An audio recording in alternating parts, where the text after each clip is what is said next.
বাবা মায়ের অবাধ্য হয়ে বিয়ে করলে কতটুকু জায়েজ হবে? বাবা মায়ের অবাধ্য হয়ে বিয়ে করবেন কেন? বাবা মারা যারা এখানে আছেন, আপনাদেরকে বলতেছি, চাচারা যারা আছেন, পর্দার আড়াল থেকে চাচিরা যারা শুনছেন, ছেলে মেয়ে বিয়ের উপযুক্ত হওয়ার পর তথাকথিত পায়ে দান ও অজুহাত করে নাম করে ছেলে মেয়েকে বিয়ে দিতে দেরি করবেন না। পোলাপানের আওয়াজ শুনে হলেও কিছুটা বোঝার চেষ্টা করেন। আল্লাহ রাব্বুল আলামিন আমাদের চাচা চাচিদেরকে হেদায়েত নসিব করুন। ওনারা যেন আমাদের ছেলে মেয়েদের কষ্টটা বুঝেন, আল্লাহ তাআলা সেই তৌফিক নসিব করুন। বাবাজিরা, আপনারা যে বয়সে বিয়ে করেছেন, আপনার ছেলেকে কিন্তু তার চাইতে আর্লি দিতে হবে। কেন দিতে হবে? কারণ আপনাদের আমলে ফেসবুক ছিল না, এখন ফেসবুক বাইর হয়েছে। আপনাদের আমলে স্মার্টফোন ছিল না, এখন টাচ মোবাইল বাইর হয়েছে। এই ছেলে মেয়েদের চরিত্র রক্ষা করার জন্য আর্লি বিয়ে দিতে হবে।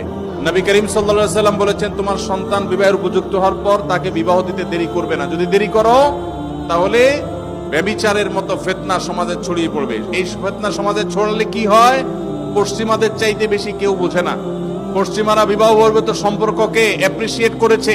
এখন তাদের মানুষ জন্মের হার কমতে কমতে এমন ভয়ঙ্কর লেভেলে চলে গেছে, তাদের দেশ স্বাভাবিকভাবে চালানোর মতো লোকও নাই। কারণ অবৈধ সম্পর্ক দিয়ে তাদের দিন যায়, বিয়ে শাদী করে না, বাচ্চা কাচ্চা হয় না, তাদের জেনারেশনের মধ্যে গ্যাপ তৈরি হয়ে যাচ্ছে। অতএব সমাজে নানাবিধ ফিতনা ছড়াবে। ডক্টর খন্দকার আব্দুল্লাহ জাহাঙ্গীর রহমাল্লাহ বলতেন, একটা সাইক্লোনে, একটা ঘূর্ণিঝড়ে একটা দেশের বেশিরভাগ মানুষ যদি মারা যায়, আবার ধীরে ধীরে বাকি যে মানুষগুলো বেঁচে আছে তারা সারভাইভ করে উঠে যাবে।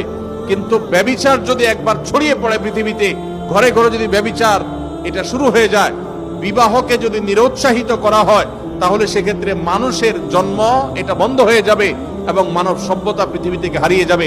এই জন্যই ব্যভিচারের শাস্তি ইসলামের সবচেয়ে কঠিন এবং সবচেয়ে নির্মম ভাবে এই শাস্তি, সবচেয়ে কঠোর শাস্তি দেওয়ার কথা বলা হয়েছে। এই জন্য ভাইরা আমার, মুরব্বীদের যারা আছেন তাদের বলছি, আপনার সন্তান যদি খারাপ পথে যায়, হারামের পথে যায়, আপনার অবহেলার কারণে আপনি তাকে বিবাহ দিতে দেরি করেন, তাহলে আল্লাহর কাছে সন্তানও দায়ী থাকবে, আপনিও দায়ী থাকবেন।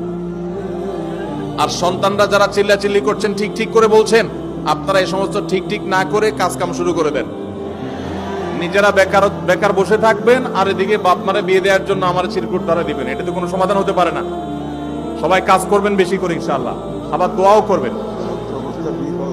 ছাত্র অবস্থায় বিয়ে করা যাবে কিনা, সমস্যা কি? ছাত্র অবস্থায় আপনি টিউশনি করে বিভিন্ন ভাবে উপার্জন করতে পারবেন কি পারবেন না? তো যদি উপার্জন করতে পারেন তাহলে বিয়েও করতে পারবেন ইনশাআল্লাহ। আল্লাহ তাআলা আমাদের মুরব্বীদের মনের মধ্যে সুমতি দান করুন।